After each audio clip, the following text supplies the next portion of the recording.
So Red Bull have built a competitive car this year, there's no doubt about that, but while their RB18 may be strong and won the last race in Saudi Arabia in Max Verstappen's hands, the team has admitted that it has concerns following the first two races of the 2022 season, and in this video I'm going to be discussing what Red Bull are worried about, so let's get into it.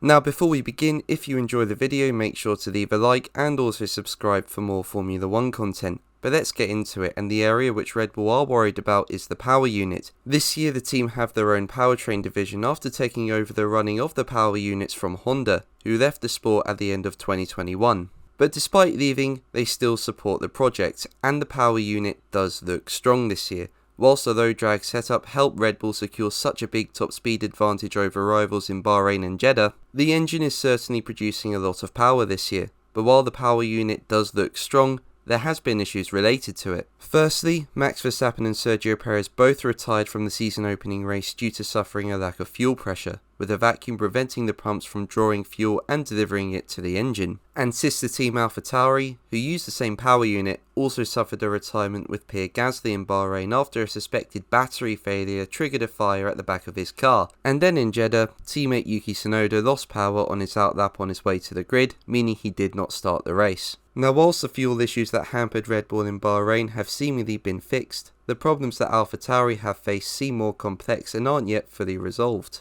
And it is something that Red Bull do need to get on top of, as the problems could end up hampering the team at some point later on this season if they don't. And Red Bull team boss Christian Horner has admitted that the issues with its power unit is a concern. He added, "Of course we're concerned about it, but I think first we have to understand what it is. I think once all the strip down has been done and we understand what the issue is, then hopefully fixes can be put in place." Now as I said, despite reliability concerns at the moment, Red Bull do seem to have a powerful engine this year, but one thing you do have to remember is that rivals Ferrari seem to be a bit slower due to running a higher drag setup at the first two races of the season, with the rear wing quite high compared to Red Bull, and I think if Ferrari would have run with a bit more of a skinnier wing, they probably would have just stopped Red Bull on the straights. And Red Bull advisor Dr. Helmut Marko believes that Ferrari are ahead in the power unit department due to having an advantage in electrical power. He told Service TV, "Ferrari are ahead, Honda, or rather Red Bull powertrains, are second, and Mercedes unusually only third. Ferrari have an advantage especially in electrical power, and that's where we hope Honda will follow suit." Now he also feels the RB18 can be more difficult to drive than rivals. I mean, in my opinion the car does look very nice to drive, especially in the low to medium speed corners.